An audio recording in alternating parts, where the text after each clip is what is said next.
today we're going to look at adding and subtracting rational expressions with like denominators first. We'll look at adding and subtracting rational expressions without like denominators a little later. With like denominators, it's a little bit easier.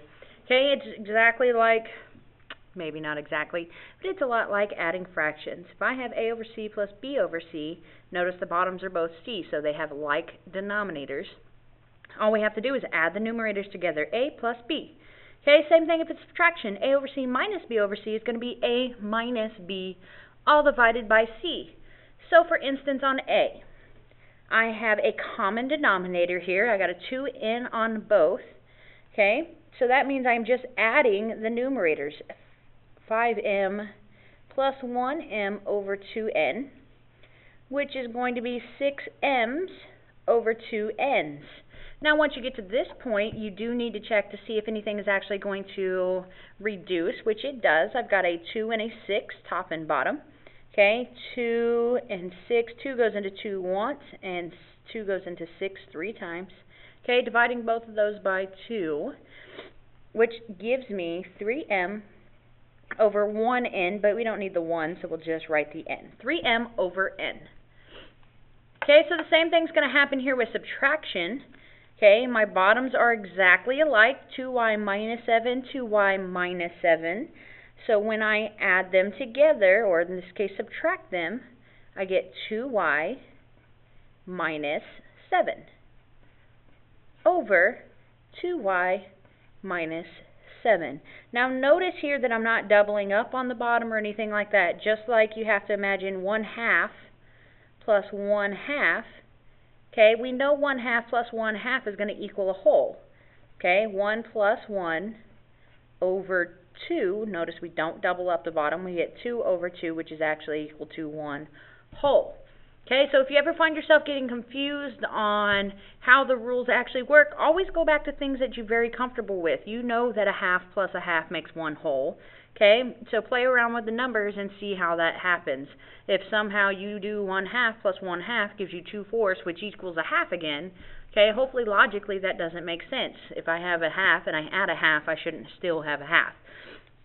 So play around with the numbers. Go back to things that you know for sure, and that'll help you to keep your rules straight. Now we're not done with this one here. We've got 2y minus 7 divided by 2y minus 7. Okay, if you think about parentheses around these, which I am allowed to put parentheses there, those would both cancel. But as we learned in the simplifying, okay, if they both cancel, we don't just put 0, we put 1. 2y minus 7 divided by 2y minus 7 is equal to 1, just like 2 divided by 2 equals 1, okay? 2 divided by 2, we wouldn't just write 0 just because they would both cancel. It would equal 1. So be very careful there. If everything cancels out, you end up with a 1 left there. Okay, so C is going to look the same way. So here we go. I've got x minus 3 and x minus 3 on the bottom. So we're going to go ahead and just add those tops together. 2x plus 1 plus 3x plus 6, all divided by x minus 3. Now up here on top, we're going to go through, we're going to find all of our common terms, okay, our like terms if you prefer. 2x plus 3x gives me 5x. 1 plus 6 gives me 7, all over x minus 3. When I get here, I do need to check to see if it factors. I don't have any GCS, nothing's going to factor, so that would just be my answer. Okay, so same thing's going to happen for D. Okay, just because they throw in all these extra exponents and things like that doesn't mean anything. Now, go ahead and add them first, especially if my denominators are already the same.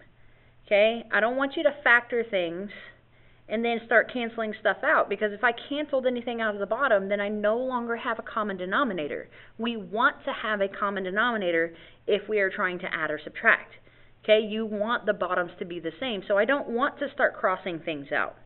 Okay, here I could take out, well, this would give me I could take out a 5, I'd have a 2x minus 1. But let's say, for instance, I could get an x minus 1 up here on top. I don't want to cancel that out with the x minus 1 on bottom, because then I can't add my two fractions together.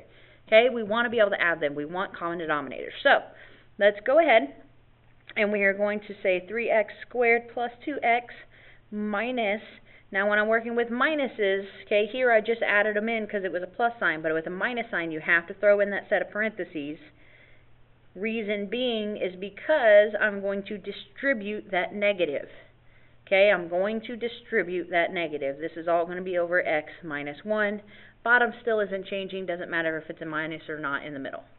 Okay, so on top, here we go, we got 3x squared plus 2x.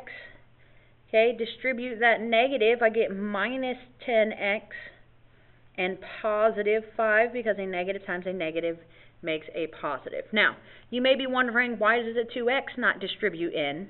Okay, but that's because we only multiply in whatever's touching, okay, the parentheses. Here, just the negative is touching the parentheses. If I had a 2 here in the front, then I would distribute a negative 2, which would be touching the parentheses. Okay, but here it's just, we consider it to be negative 1 that I'm multiplying in. So be careful there. Don't choose this 2x way over here. There's a minus between the parentheses and that next number, so you only distribute the negative itself. Okay, so this is all still over x minus 1. Now let's go ahead and combine like terms. I've got those two there. 3x squared minus 5, helps if I can subtract. 2x minus 10x is negative 8x. Try that again. Plus 5 all over x minus 1. Now from here, I can't just stop. Now that I have a single fraction, okay, I only have one fraction bar. Here I had two different fractions that I was trying to subtract. Now I've got a single fraction. Now I need to simplify. Okay, you can't leave it like this. We need to simplify.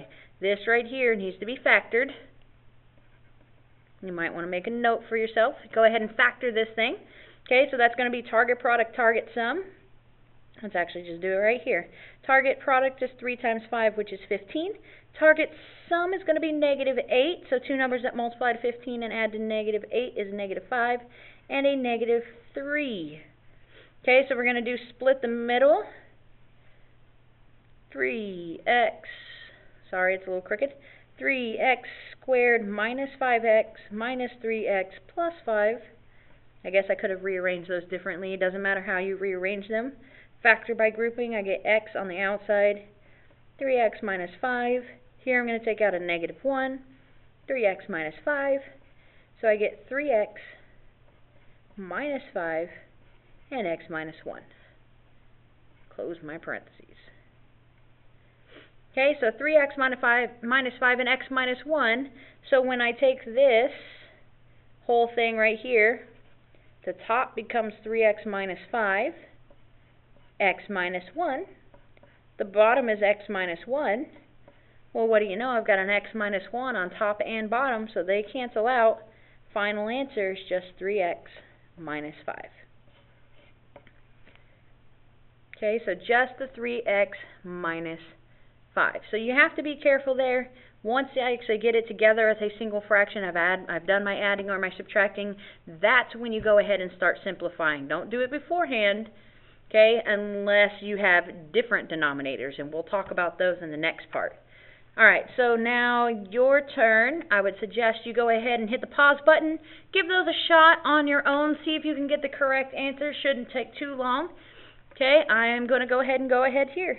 Go ahead and go ahead here. That's a lot of go aheads. Alright, 2p plus 7, 2p plus 7 on the bottom, so we're good. We have common denominators, which means we're going to add the top. 4p minus 3 plus 3p plus 8 all over 2p plus 7. Okay, add the numerators, denominator stays the same. Combine like terms, 4p plus 3p is 7p's. Negative 3 plus 8 is positive 5. All over 2p plus 7. Okay, check to see if anything factors. If anything has GCFs, we have none of the above. So we are going to go ahead and call that a day. Be careful, do not cancel these. Okay, we talked about this in the last lesson. 7p plus 5, there's a plus with this thing. Okay, so anytime I have a plus in between something, it binds them for life. Okay, the only way to get rid of them, separate them, is either take them as a whole, okay, or you have to actually factor them out. Okay, so the only way I can cancel here is if I can cancel this whole entire thing. Plus and minus signs, it's like marriage, bound for life until we make them separate. Okay. Okay, you have to take it as a group, is what I'm trying to say. You have to take them together. If a plus and minus sign is in the middle, you have to take them together. Okay, so next one, hopefully you tried this one already as well. I've got the y minus 2 on bottom, so on top I should get the 8y minus the 16 over y minus 2. Okay, those aren't like terms, so I can't just combine them, but I do have a GCF happening here. I've got an 8 in the top, y minus 2 over y minus 2. Okay, those y minus 2's, I can get rid of the whole thing. I'm just left with 8 over 1, which is just 8. Okay, 8 over 1, which is just 8. And that is the end of adding and subtracting rational expressions with like denominators. In the next unit, which is 7.4, this was 7.3 by the way, in 7.4 we're going to look at the ones without like denominators, which is going to be a little bit more difficult.